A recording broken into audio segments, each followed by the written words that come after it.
నమస్తే అండి. ఈరోజు టెర్రస్ గార్డెన్లో క్యారెట్ పంటనైతే హార్వెస్ట్ చేసుకుందాం. 3 నెలలు పైనే అవుతుందండి. అంటే యాక్చువల్గా రైతులు పొలాల్లో వేసినప్పుడు 90 నుంచి 120 రోజుల్లోపు క్యారెట్ పంటనైతే హార్వెస్ట్ చేస్తారంట. పైకి కూడా దుంపలు ఈసారి కొంచెం కనపడుతున్నాయండి రెడీ అయినట్టుగానే. చూద్దాం. చాలా ఎగ్జైట్గా ఉందండి ఈ హార్వెస్ట్ గురించి. ఎందుకంటే నార్మల్గా అంటే రొటీన్ వెరైటీస్ పండించినప్పుడు కంటే కూడా ఇలాంటి రేర్ వెరైటీస్ పండించినప్పుడు చాలా హ్యాపీగా ఉంటుందన్నమాట. అందులోనూ దుంప జాతికి సంబంధించినవి హార్వెస్ట్ చేసేటప్పుడు కూడా చాలా ఎగ్జైట్గా అనిపిస్తుంది. లోపల ఎంత వచ్చాయి ఏంటనేది మనం తీసే వరకు కూడా తెలియదు. కాబట్టి చూడటానికి అయితే అసలు కొత్తిమీరలా ఉందండి, కొత్తిమీరలానే ఉంది. చాలా హెల్తీగా పెరుగుతాయి అన్నమాట. అంటే పెస్ట్ కూడా చాలా తక్కువ అండి. చక్కగా మట్టిని కలుపుకునేటప్పుడే కొంచెం వేసుకుని కూడా యాడ్ చేసుకున్నాం అనుకోండి, దుంపలు అవి బాగా ఊరుతాయి అన్నమాట. అలాగే రాళ్ళు అవి కూడా లేకుండా చూసుకోవాలి. పెద్ద సైజు కంటైనర్లోనే పెట్టాను. చూద్దాం. గార్డెనింగ్ స్టార్ట్ చేసిన కొత్తలో అయితే నేను క్యారెట్ని ఒకసారి హార్వెస్ట్ చేశాను. కొంచెం అంటే ఫెయిల్ అయితే అవ్వలేదండి, కానీ షాపుల్లో లాగా పెద్ద సైజులో పొడవుగా రాకుండా కొంచెం ఈ సైజు చిన్న చిన్న దుంపలు వచ్చాయన్నమాట. సో ఈసారి చూద్దాం ఎలా వచ్చాయి ఏంటని. ఒకసారి దగ్గరగా చూడండి, పైకే కనపడుతున్నాయి. వీటిని ఏంటంటే విత్తనాలని నారు వేసి నారు కొంచెం హైట్ అయిన తర్వాత నేను ట్రాన్స్ప్లాంట్ చేశాను అనమాట. ఇదిగోండి దుంపలు చూసారా ఎలా కనపడుతున్నాయో, తీసి చూద్దాం.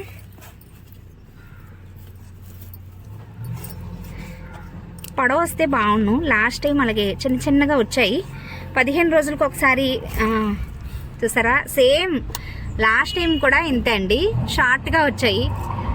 మనం అందులోనూ ఆర్గానిక్గా పండించుకుంటాం కదా, ఎలాంటి ఎరువులు, రాసాయనిక ఎరువులు, పురుగు మందులు వాడకుండా ఆర్గానిక్గా చక్కగా ఎరువులు ఇలాంటివి వేసే పండించాం కాబట్టి. బట్ పొడవుగా వచ్చాయేమో అనుకున్నానండి పైకి కనపడినప్పుడు. లాస్ట్ టైం కూడా ఇంతే. చూద్దాం. పైనే ఉంది ఏంటండి అడుక్కంట వెళ్లకుండా. చాలామంది టెర్రస్ గార్డెన్లో కూడా చక్కగా పండిస్తున్నారు. నేను నారది బాగానే పోస్తున్నాను, నారుని ట్రాన్స్ప్లాంట్ చేస్తున్నాను, కానీ దుంప మాత్రం పొడుగ్గా రావట్లేదండి. షార్ట్ వెరైటీ అయిపోతుంది. ఎందుకనో ఎక్కడ మిస్టేక్ జరుగుతుందో ఏంటో. మిగిలినవి ఎలా వచ్చాయో చూద్దాం.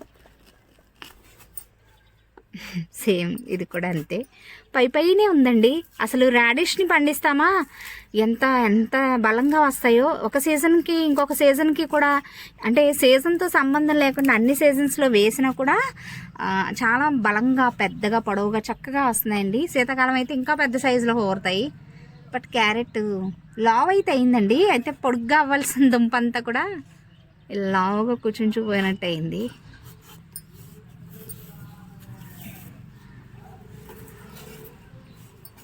ఇంకా చూద్దాం, ఇంకేమైనా టిప్స్ అవి తెలుసుకుని నెక్స్ట్ టైం మళ్ళీ ట్రై చేద్దామండి. ఇప్పుడు కూడా మనం ఇంకొక బ్యాచ్ కింద వేసుకోవచ్చు.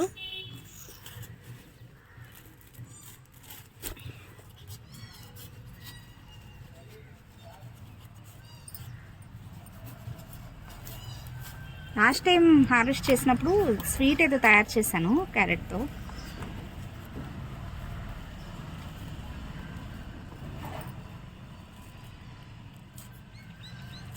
మరి ఎందుకనోనండి పిలకలు వస్తున్నాయి చూసారా, కిందకి పొడుగ్గా మాత్రం రావట్లా, చిన్నగా వస్తున్నాయి. ఇవేవో కొత్త రకం దుంపల్లా ఉన్నాయి. చూద్దాం అండి, ఇవి కూడా తీసేద్దాం. మొత్తం తీసేసి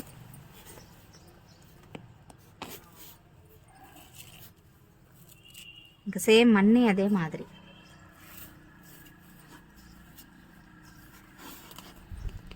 ఇవన్నీ కూడా మనకి ఎక్స్పీరియన్స్ ద్వారా అర్థమవుతాయండి, డిసప్పాయింట్ అవ్వకూడదు. మనం అలా పెంచుతూ ఉంటే ఏదో ఒక రోజు దానిలో ఉండే లోటుపాట్లన్నీ కూడా అర్థమయ్యి మనకి సక్సెస్ అనేది వస్తుంది. బట్ ఇది సెకండ్ టైము అనమాట. లాస్ట్ టైం కూడా సేమ్ ఇదే మాదిరిగా వచ్చినాయి. థర్మాకోల్ బాక్స్లోనే పెట్టాను.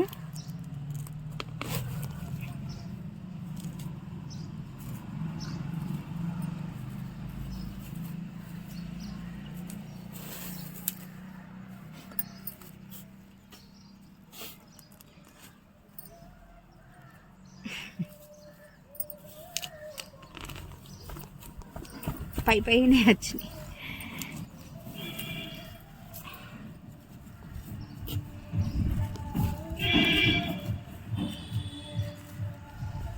మేబీ వీటికి కావాల్సిన పోషకాలు అవి సపరేట్గా ఏమైనా ఇవ్వాలేమోలేండి.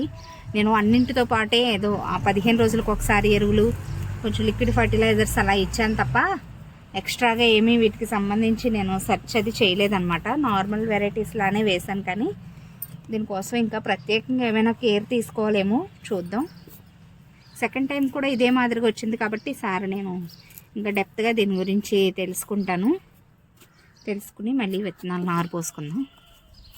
నార అయితే మాత్రం చాలా బాగా వచ్చిందండి. చూడటానికి జీలకర్రలా ఉంటుంది దీని నారు. విత్తనాలు వేసిన చక్కగా వారం రోజుల్లోపే మొలకలు వచ్చేస్తాయి. 15 నుంచి 20 రోజుల్లోపు మనకి ట్రాన్స్ప్లాంట్ చేసుకోవడానికి అనువుగా నార అనేది తయారైపోతుంది అన్నమాట.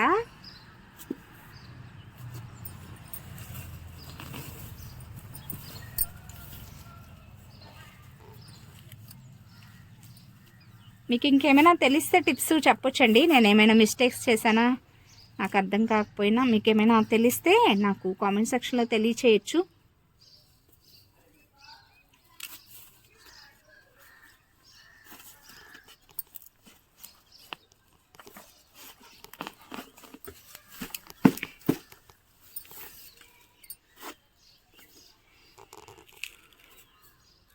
ఇంకా ఆల్రెడీ ఇంకొక వారం ముందే హార్వెస్ట్ చేసేయాల్సింది.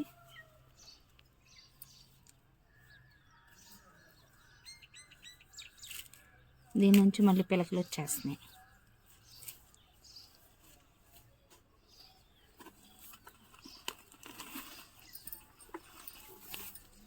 పైకి మాత్రం ఎంత లావుగా చక్కగా కనపడేసరికి కొంచెం కనీసం ఎంత పొడవైనా రావాల్సిందండి, హ్యాపీగా అనిపించేది.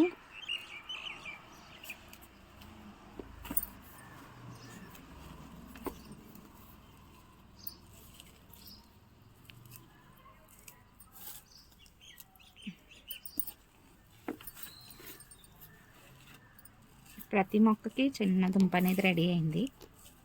కడిగి చూపిస్తాను ఈ వేరంతా కూడా.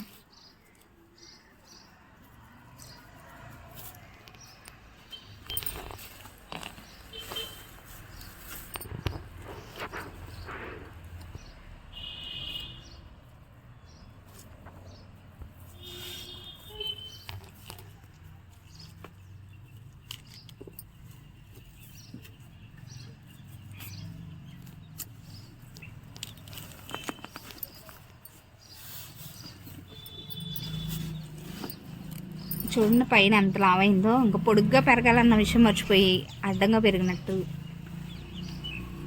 దీని నుంచి కొత్త పిలకలు కూడా రావటం స్టార్ట్ అయిపోయినాయి. చూసారా, ఇదిగోండి. సో టైం దాటిపోయినా కూడా ఇలా పక్క నుంచి పిలకలు వచ్చేసి మళ్ళీ ఎదుగుతాయి కాబోలు.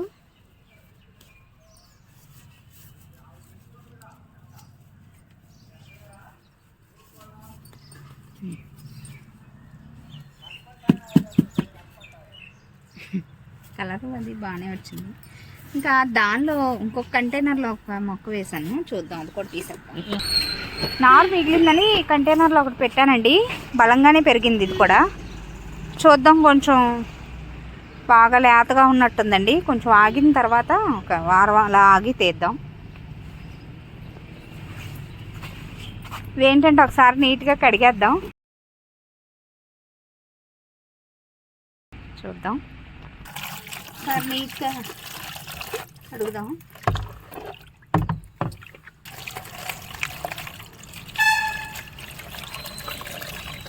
చూసారా, వీటిని క్యారెట్లా లేవు. న్యాచురల్గా చెప్పాలంటే ఏంటో మరి బీట్రూట్లా వచ్చినట్టే ఉంది. ఎక్కడ మిస్టేక్ జరిగిందో రండి.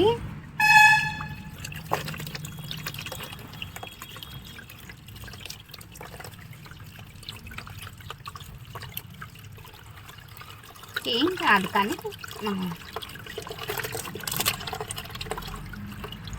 నీట్గా కొంచెం పై పీల్ చేసేసి కర్రీలాగా కూడా చేసుకోవచ్చేమో, చూద్దాం. అడుగును మళ్ళీ వేర్లు ఫామ్ అయిపోయినట్టే ఉన్నాయి.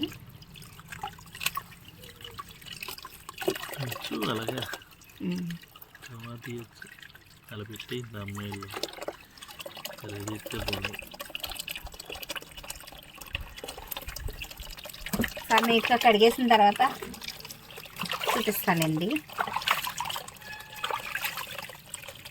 ఇక్కడ వరకు క్యారెట్ లానే ఉంది.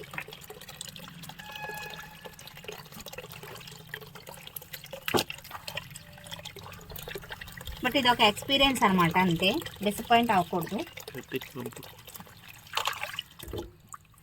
మొత్తం నీట్గా కడిగిన తర్వాత చూపిస్తాను. క్యారెట్ హార్వెస్ట్ అయితే పూర్తయింది. ఫెయిల్ అయ్యాను సక్సెస్ అయ్యానో కూడా అర్థం కావట్లేదు. అసలు షేప్ అయితే మాత్రం అస్సలు బాగాలేదండి, చూడటానికి అసలు ఏమంటారు అందవిహీనంగానే ఉన్నాయి. బట్ చూద్దాం, ఇదంతా కూడా పైదంతా కూడా పీల్ చేసి కొంచెం కట్ చేసి చూస్తాను. సో ఇదండి ఈరోజు వీడియో. ఇలాంటి ఫెయిల్యూర్స్ అనేవి వస్తూ ఉంటాయి, మనం డిసప్పాయింట్ అవ్వకూడదు అనమాట. గార్డెనింగ్లో దానిలో ఉండే అలా లోటుపాట్లన్నీ కూడా మనకు అర్థమవుతాయి ఎక్స్పీరియన్స్ ద్వారా. వీడియో ఎలా అనిపించిందో కామెంట్ సెక్షన్లో తప్పకుండా తెలియచేయండి. వీడియో నచ్చితే ఒక లైక్ ఇచ్చి ఛానల్ని సబ్స్క్రైబ్ చేసుకోండి. Thanks for watching.